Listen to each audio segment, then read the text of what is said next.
The woman in the Armani suit kept glancing at the man beside her, grease still visible under his fingernails, work boots scuffed at the toes, a faded jacket that had seen too many oil changes. She'd already moved her Prada bag twice, away from him, away from the kid clutching a worn-out toy plane. Some people, she muttered into her phone, just don't belong in business class. The man didn't respond, just held his son's hand tighter. His other hand rested on the armrest, steady, calloused, with a faded watch that looked military issue. But it was the scar on his neck, half hidden by his collar, that told a different story.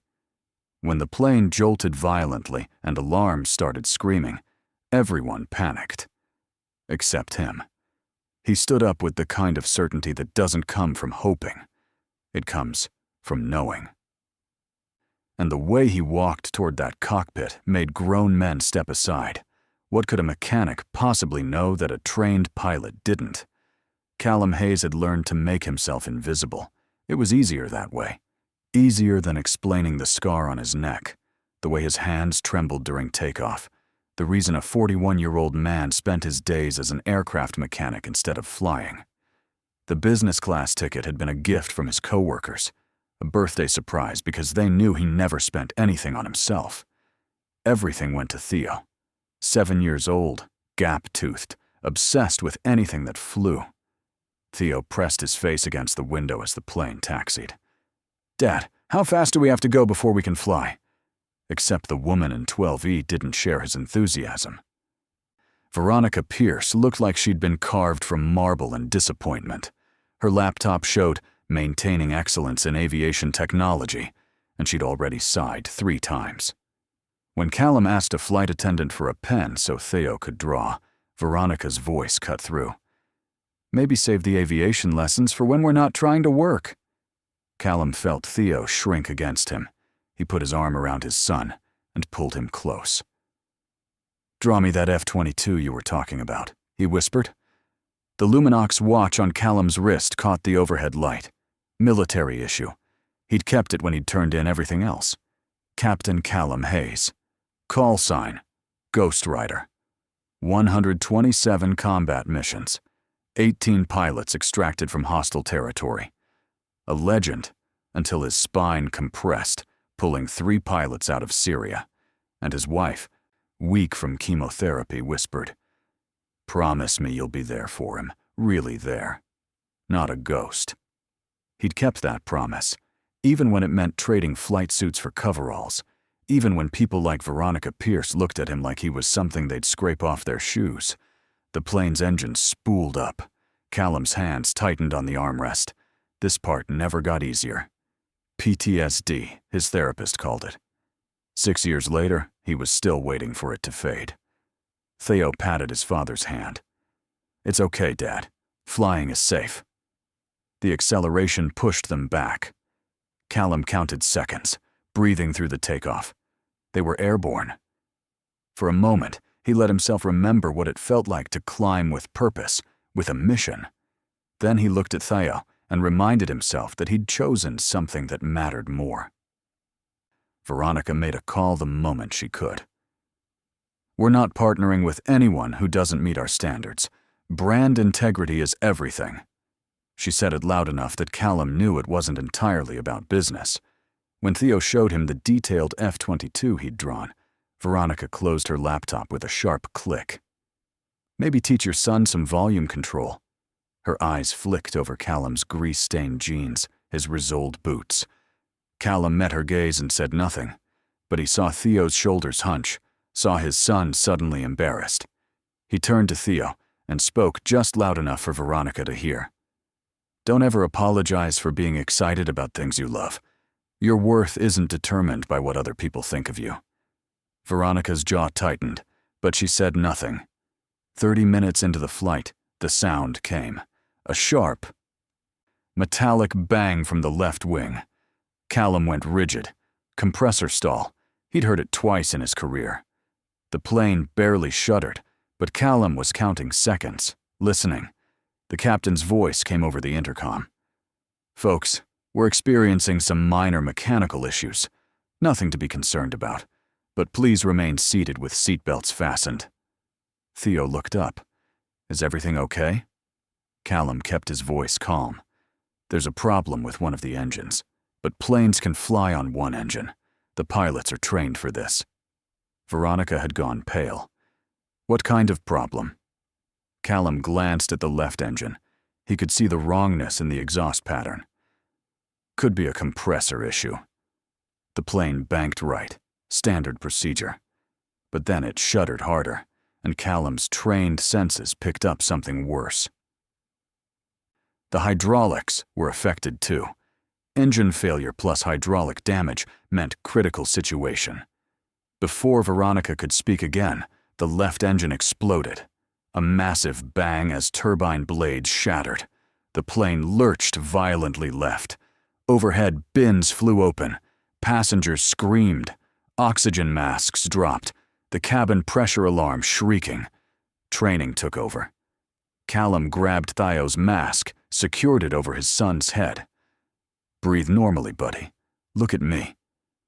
Only after Theo's mask was secured did he reach for his own. The plane banked hard left, smoke trailing from the destroyed engine. Around him, chaos, crying, praying, shouting. Veronica was sobbing into her hands. The captain's voice came back, strained. We have experienced catastrophic failure of the left engine.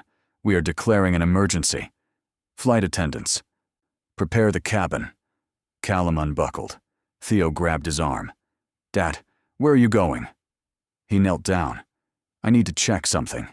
Stay here. Keep your mask on. Count to 100. Theo nodded, tears streaming. Callum stood. A flight attendant grabbed his arm. Sir, you need to sit down. Callum gently removed her hand. I'm a pilot. Former military. F-22 Raptors.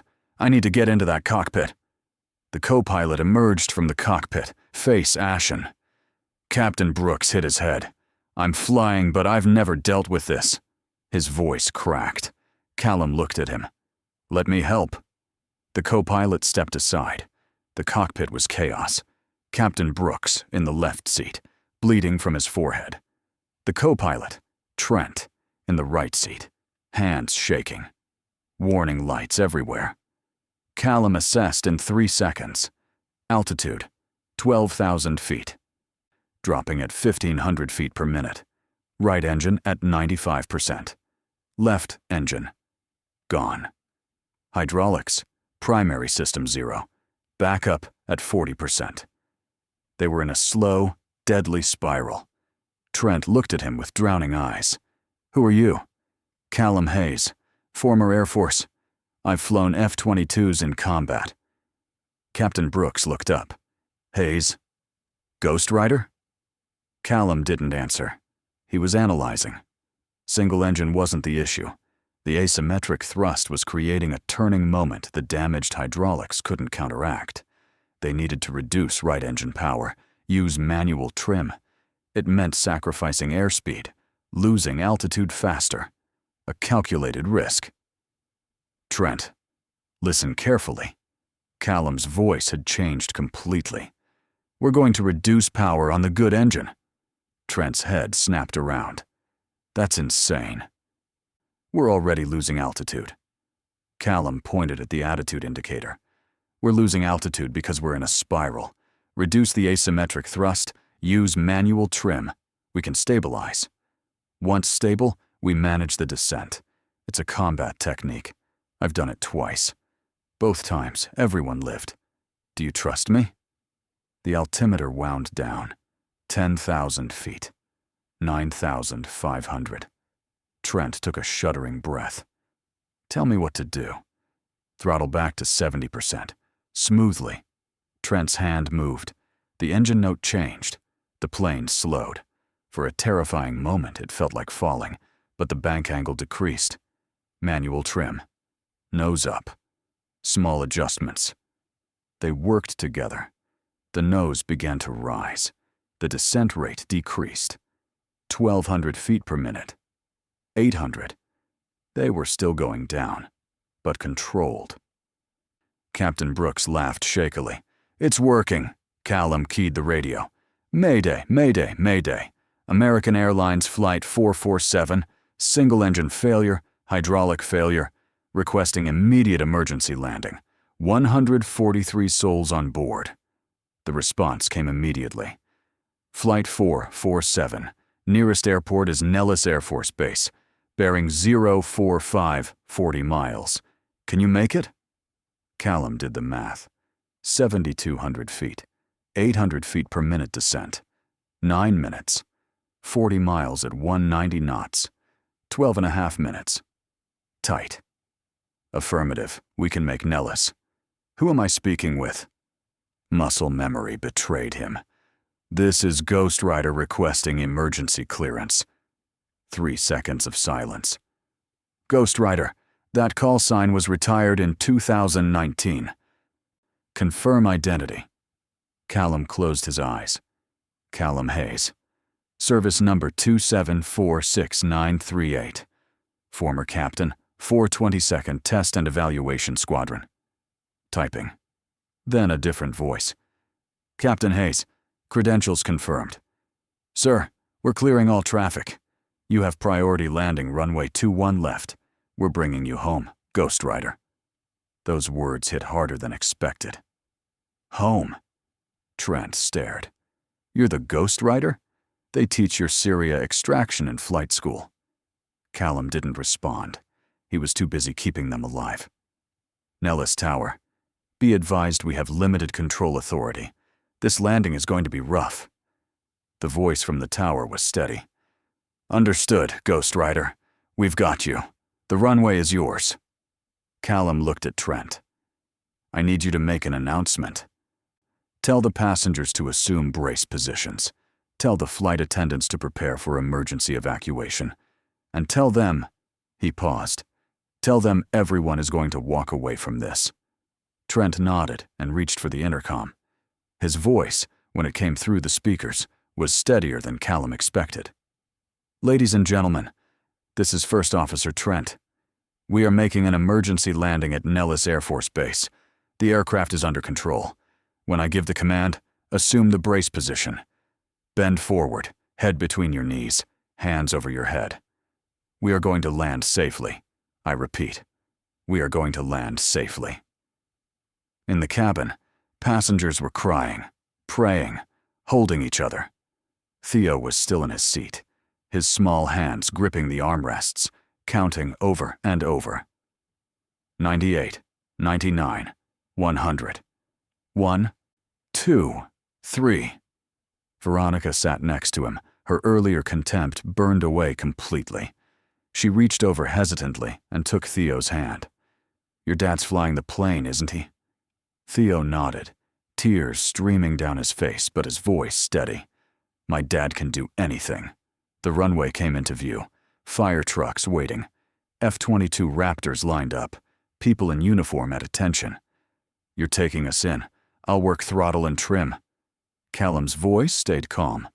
Steep approach, hard landing, gear might not hold. Trent's knuckles went white. I've never done an emergency landing. Callum's hand steadied his shoulder. You have now. They descended. 3,000 feet. 2,000. Callum made micro-adjustments, balanced on control's edge.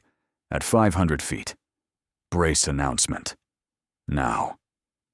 Brace, brace, brace! 143 people bent forward. Theo squeezed Veronica's hand. She squeezed back. The main gear hit hard, rattling every rivet. Bounced, hit again. The right gear collapsed with a grinding shriek. The plane tilted violently, wingtips scraping runway and sparks. But they were down. Trent deployed thrust reversers. Metal screamed. Fuel smell filled the cockpit. They slowed. The plane shuddered to a stop, tilted 20 degrees, but stopped. Alive. Everyone alive. For 5 seconds, nobody moved. Then Captain Brooks laughed shakily. We did it. Trent shook, adrenaline crashing. Callum pushed himself up, back screaming. He had to get to Thor. The flight attendant appeared, tears streaming. You saved everyone. Callum shook his head. We all did this. The cabin erupted when he emerged. Gratitude, relief, applause. Callum only had eyes for Theo, who ran and crashed into him. He dropped to his knees, holding his son tight. We're okay. Veronica stood nearby, makeup destroyed, looking more human. The door opened. Emergency slides deployed. People filed out, pausing to thank him. Callum carried Theo into blinding Nevada sun. At the slide's base stood Commander Rachel Frost in dress blues. Behind her, 6 pilots at attention. She removed her sunglasses. Captain Hayes. Then louder. Attention! They saluted. Callum stood frozen. Sir, permission to welcome you home. I'm not that person anymore, Commander. Rachel stepped forward. With respect, sir, you'll always be that person. She turned to the crowd. Captain Callum Hayes, call sign Ghost Rider. 127 combat missions. 18 pilots extracted from hostile territory. In 2019, he rescued 3 F-22 pilots from Syria, despite critical damage and severe injuries. Medically retired. Awarded the Distinguished Flying Cross, Air Medal with Valor. She looked at Callum. He disappeared after retirement. We looked for him. We wanted to honor him. Her voice softened. Because he was busy being a father, working as a mechanic, living the quiet life he earned. She straightened. Sir, welcome back, Ghost Rider. The pilots saluted again. Fire crews, medical personnel. Then passengers began applauding, a standing ovation. Callum's throat tightened. Theo looked up, wonder in his eyes. Dad, you're a hero. Callum knelt. No, buddy, I'm your dad. That's better. But he glanced at the F-22s, that old ache stirring. Rachel seemed to sense it. The offer stands, sir. Come back, teach, consult.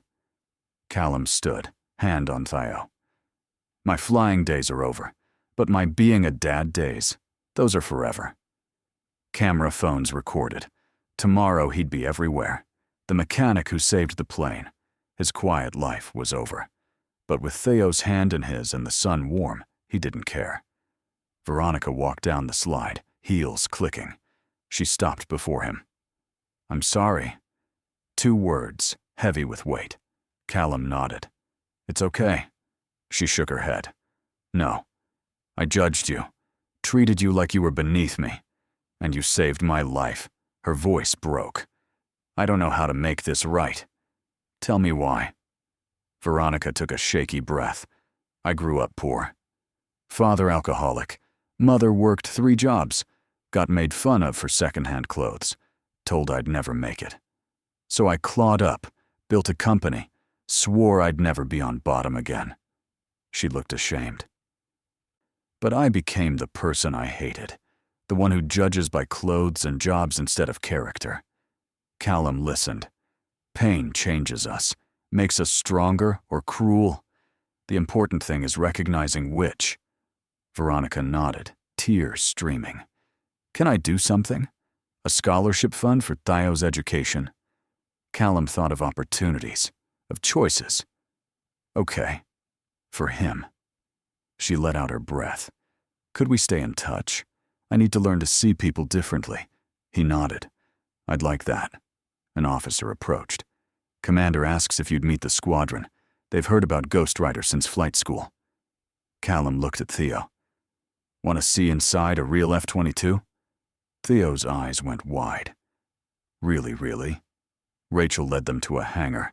3 F-22s sat in service. Young pilots surrounded them. A lieutenant stepped forward. Sir, is it true you extracted 3 pilots from Syria with your aircraft damaged? Callum shifted. The fire was small. A female captain shook her head.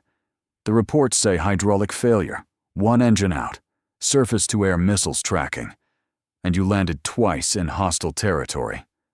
Callum didn't want to discuss it. That mission cost him everything. You don't think about being a hero. You think about bringing everyone home. Every pilot is someone's family. You do whatever it takes. Did you regret leaving?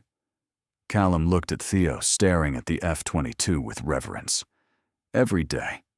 I miss flying, the mission, being part of something bigger. He squeezed Theo's hand. But I don't regret my choice. Some things are more important, like being there for people you love. A pilot lifted Theo into a cockpit. Dad, look. Callum touched the canopy rail, remembering every switch, every system, like seeing an old friend. Rachel stood beside him. We have your photo in the ready room. Ghost Rider, the legend. Every new pilot learns your story. Callum watched Theo. Maybe change it to Ghost Rider, the mechanic. Rachel smiled. How about Ghost Rider, the hero who chose love over glory? What you gave up to be present for your son, that's a different courage.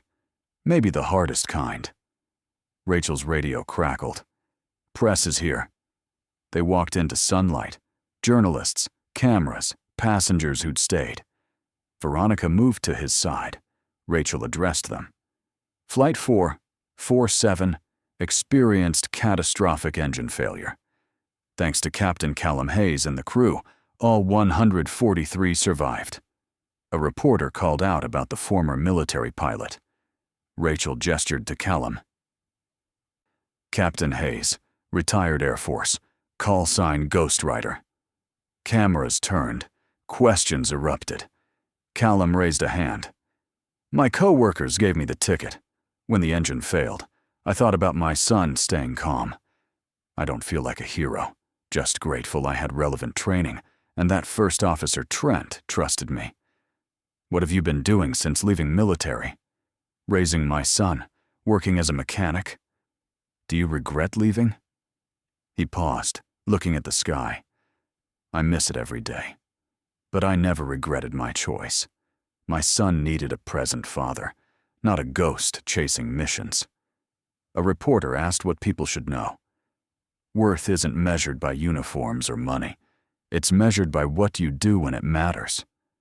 Quiet sacrifices, choosing family, living simply so your kid has what he needs. Choosing presence over prestige. Those matter just as much. He touched Theo's shoulder. This is my son, Theo. He loves airplanes. He's the reason I do everything. That's the story. They returned to the hangar. Callum sat on a workbench, back throbbing, hands shaking as adrenaline faded. Theo climbed beside him. Everyone's calling you a hero. Callum pulled him close. Real heroism is getting up every morning, being kind when others aren't, taking care of people you love when it's hard. Is that why you left the Air Force? Your mom was sick. You were a baby. You both needed me. Theo hugged him fiercely. I'm glad you picked me. Callum closed his eyes. I'll always pick you, buddy. Always. Veronica approached. Buses are coming. Would you ride with me? I arranged a car. Callum saw genuine kindness, not pity. That would be nice. The ride was quiet. Theo slept on his father's lap. Veronica finally spoke. How do you stay so calm when everything's falling apart? Love is stronger than fear. When the engine exploded, I thought about Theo being okay. Love gives clarity, purpose. Veronica nodded. I've spent my life afraid. That fear made me cruel. Callum met her eyes. You can choose differently, starting now. At his apartment, Veronica handed him her card. If you need anything, or just want to talk. He carried Theo to their modest apartment, laid him in bed without changing him. Tomorrow the news would break, his face everywhere, interviews, events. But tonight he was just a father, grateful his son was safe. In his room, his back screamed. He'd need his doctor, maybe more pain medication. Small prices. On his nightstand sat Teresa's photo, a month before diagnosis, laughing, hand on her rounded belly. He picked it up. I kept my promise. I was there for him. I'm still there. He could almost hear her. I know, Cal. I always knew. His phone buzzed with notifications. Old squadron mates, reporters, people emerging now that he was famous again. He turned it off. Tonight, he just wanted to be Callum Hayes, mechanic and father. 3 weeks later, Callum and Theo drove back to Nellis Air Force Base. Rachel Frost had called with an invitation, not for a ceremony or a medal, but for something simpler. A chance for Callum to speak to the new pilots about what duty really meant. When they arrived, Rachel met them at the gate. "Thank you for coming, sir." Callum shook his head. "I'm not sir anymore, Rachel. I'm just Callum." Rachel smiled. "To me, you'll always be sir." Old habits. She led them to a classroom where 20 young pilots sat in flight suits, fresh-faced and eager. They stood when Callum entered, a sign of respect he still wasn't comfortable with. "At ease," he said. "Please, sit." He stood at the front of the room with Theo beside him, and for a moment, he wasn't sure what to say. These pilots wanted to hear about combat, about glory, about the rush of flying the most advanced fighter jet in the world. Instead, Callum told them about choices. "You're all here because you're the best. You've proven your skill, your courage, your commitment. You're going to fly missions that matter, and you're going to save lives, and you're going to do incredible things." He paused. "But I want to talk to you about what happens after. Because sooner or later, life is going to ask you to choose between the mission and something else. Maybe it's family. Maybe it's health. Maybe it's just the chance to be present in your own life, instead of always chasing the next challenge." He looked around the room. "I chose family. I chose to be there for my son when he needed me. And for a long time, I thought that made me less than I was. Less than Ghost Rider. Less than the hero people wanted me to be." Theo squeezed his hand. "But I was wrong. Being there for the people you love, showing up every day even when it's ordinary and unglamorous, taking care of the small things that make up a life. That's not less than being a hero. That's what heroism actually is." One of the young pilots raised his hand. "Sir, do you regret leaving?" Callum answered honestly. "Every time I see an F-22, part of me aches. Every time I watch jets take off, I remember what it felt like to have that power, that purpose, that clarity of mission. So yes, I miss it. I'll always miss it." He looked at Theo. "But I've never regretted my choice, because love isn't about regret. It's about showing up. It's about being the person your family needs you to be, even when the world is telling you to be someone else." The room was silent. Then one of the female pilots spoke up. "How do you find that balance between duty to the mission and duty to your family?" Callum considered the question.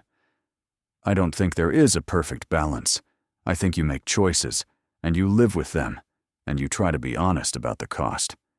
But I can tell you this.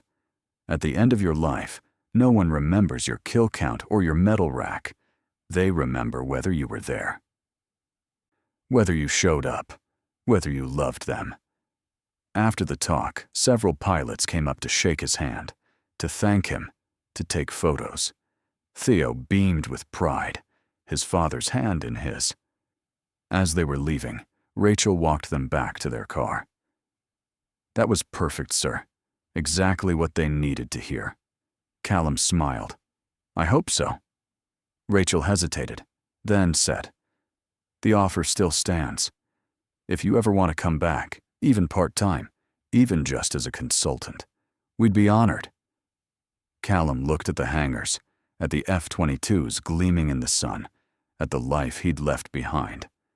Then he looked at Theo, at the present he'd chosen.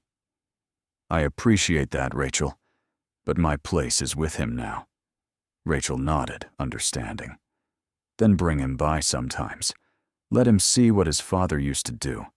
Let him be proud." "He already is," Callum said quietly. "Even though he doesn't fully understand what I gave up, he's proud. And that's enough." On the drive home, Theo was uncharacteristically quiet. Finally, he said, "Dad, when I grow up, I want to be just like you." Callum glanced at his son. "What do you mean?" "I want to be brave and help people and be a good dad." Callum had to swallow hard. "That's all I ever wanted, buddy, to be a good dad." Theo was quiet for another moment.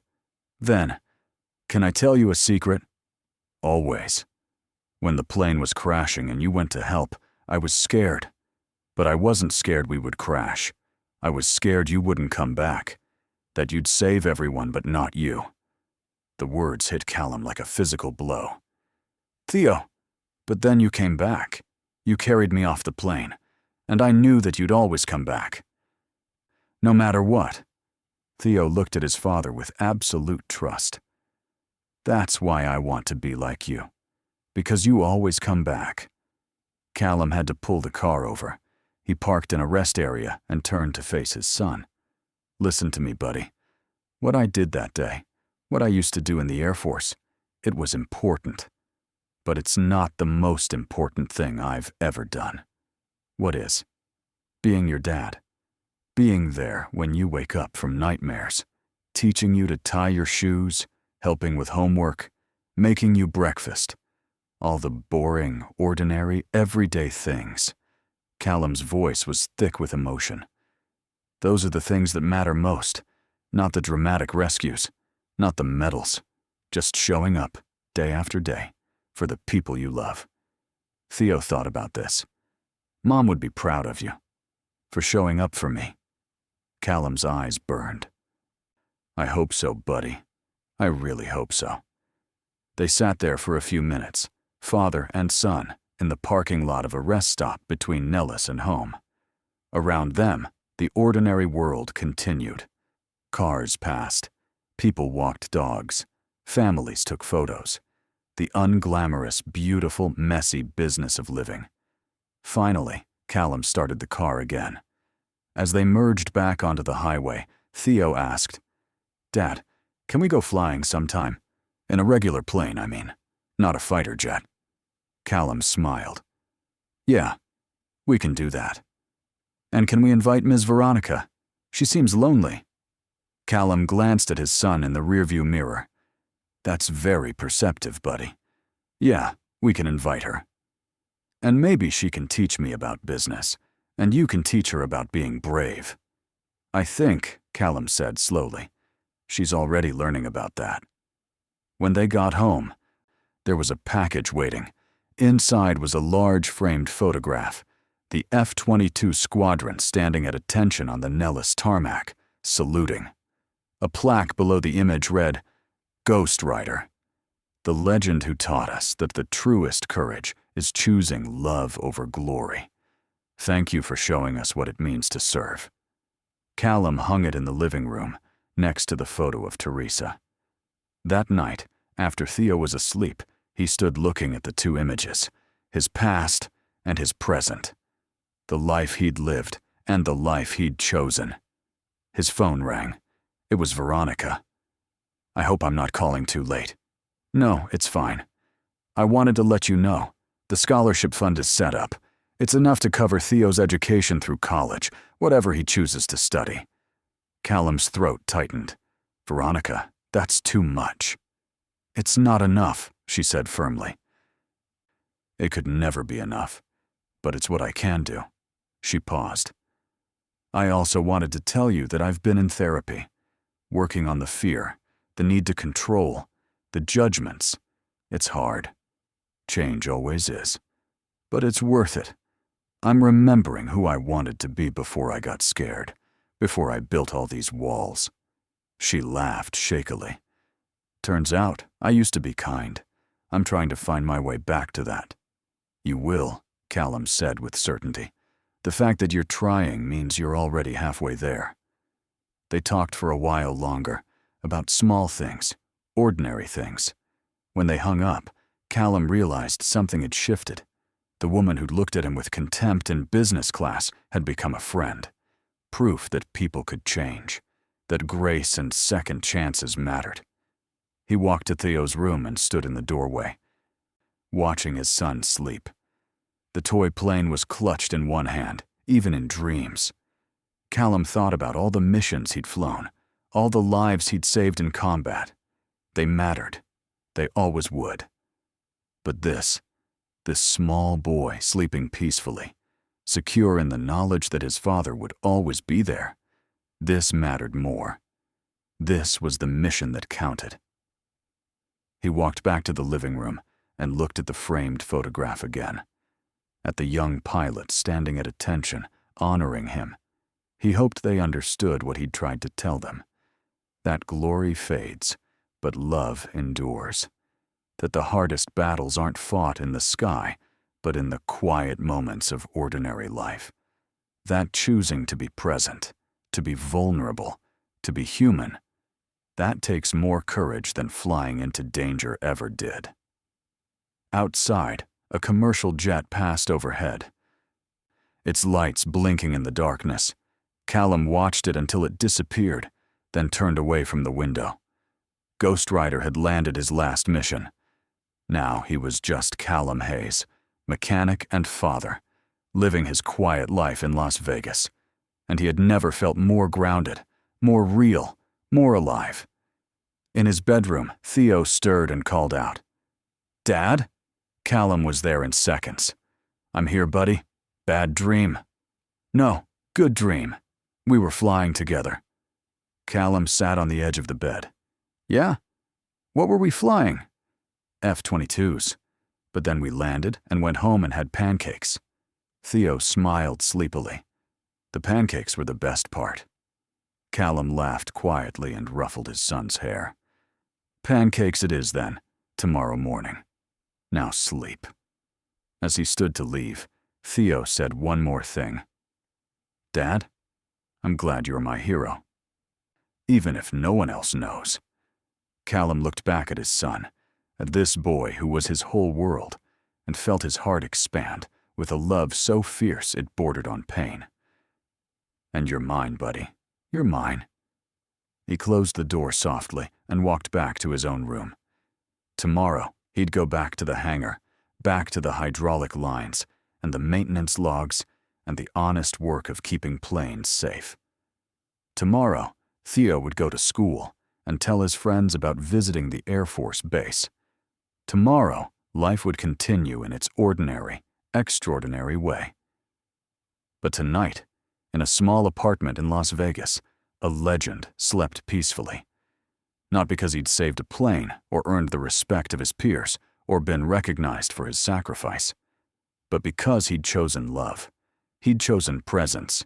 He'd chosen to be the father his son needed.